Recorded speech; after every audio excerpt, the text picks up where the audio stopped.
Jössz?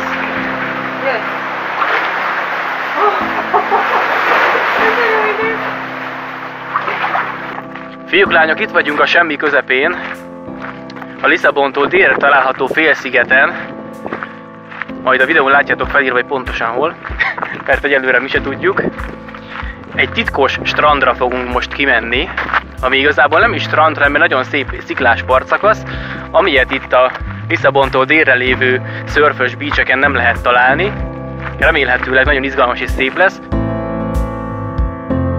Ahogy az elhagyatott fehér homokos úton haladunk, váratlanul megélénkül a forgalom, és aztán az óceánhoz közeledve egy kanyarban több parkolóautót is megpillantunk, ami bizonyos szempontból talán jó jel. És a titkos útról most lefordulunk egy még titkosabb útra. Itt nem kell fölmennünk.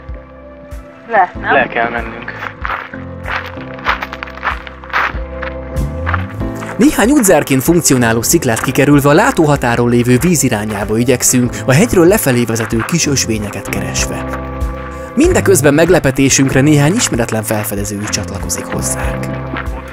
Tök egyedül jöttünk végig az úton, erre hirtelen akkora társaságunk akadt, mint az állat.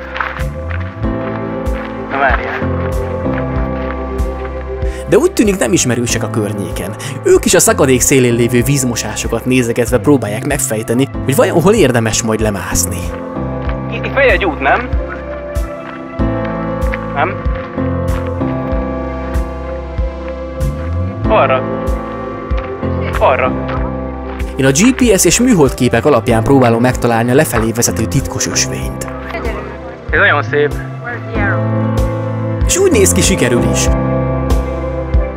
Tőlem jobbra láttok néhány erre tévedt kirándulót, míg balra már Edina megy lefelé a lejtőn. Szerintem a mi ösvényünk praktikusabb választás, úgyhogy nem megyünk a tömeg után.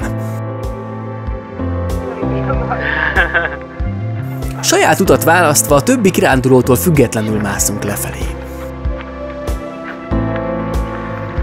Kamerával a kézben és a táskában kicsit sajátos módon egy kézzel a növényzetbe kapaszkodva próbálok lejutni a sziklafelén.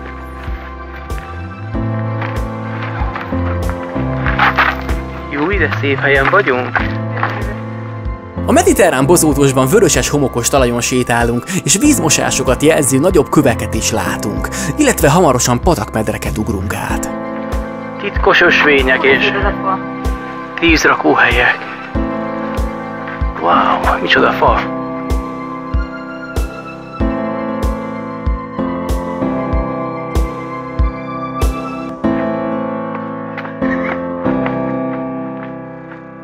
Na fiúk, lányok, innen látszódik az, hogy hol jöttünk le. Ha elnéztek velem szemben, ott jöttünk le az előbb.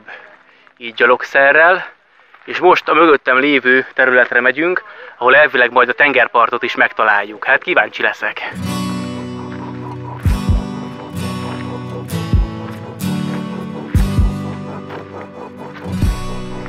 Az egyik irányban felhőbe burkolózó hegyek, másik oldalról az óceán határolja a mediterrán bozótost, melynek ösvényein haladunk, egyelőre még meglehetősen magasan a tengerszint felett. Ám ha minden jól megy, nem sokára odalent közvetlenül a vízparton sétálunk majd. De addig is több ponton meg tudjuk közelíteni a meredek sziklafalat, melynek tetejéről már rálátunk az öbölre, ahova tartunk. Odalent terül el a Ribeira do Cavalo íves partszakasza. Edina, mintha már járt volna erre. Megtalálja a lejáratot. Edina már nem bír várni. Rohan a vízhez.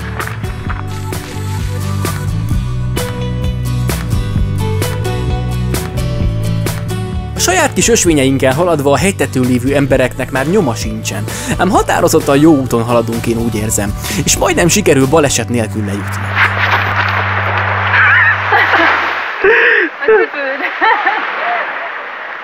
Csúszós!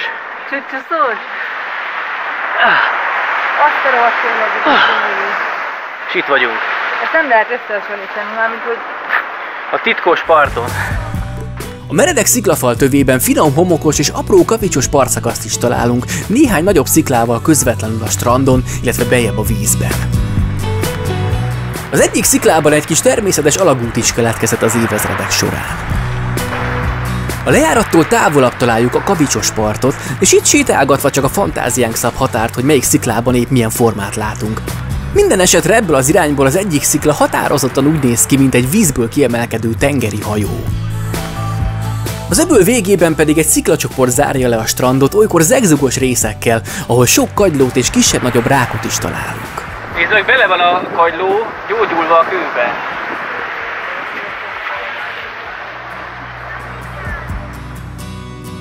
A sziklák között elnézve a távolban már a nyílt vizet látjuk, ám ez a rész szépen védi a kis öblöt és lezárja a nagyobb hullámoktól, míg a víz fokozatosan mélyül.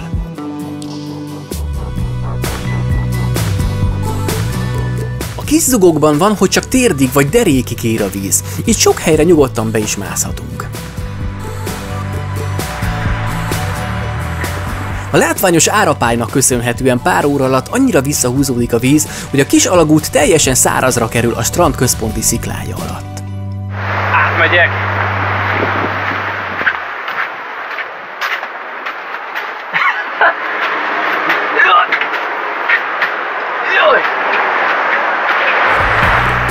A part másik végén közelebb ahhoz a leomlott vízmosásos részhez, ahonnan érkeztünk, az apró kavicsok helyett sima homok borítja a szárazföldet, és nagyobb szikladarabok bukkannak ki alóla. Az öbölnek ezt a végét is nagyobb sziklák zárják, melyek között szintén keskenyebb, zegzugos részek nyílnak, ahol melegebb időkben fürdőzni és vízbe ugrálni is lehet. Nem kellemes. Nem hideg. Igen. Ám az enyhén felhős időben is kellemesen piknikezhetünk a meredek sziklafal tövében, a vízen a hajóformájú sziklával, az egyáltalán nem zsúfolt parton. Enni és innivalót azonban érdemes csomagolnunk, mert a parton semmilyen büfé vagy kisbolt nem üzemel. És természetes partszakasz lévén ügyeljünk rá, hogy nehogy szemetet hagyjunk magunk után. Hogyha szeretnéd felfedezni velünk Lisszabon környékének további látnivalóit is, iratkozz fel a csatornámra és nézd meg a többi epizódot a jobb felső sarokban lévő lejátszási listán.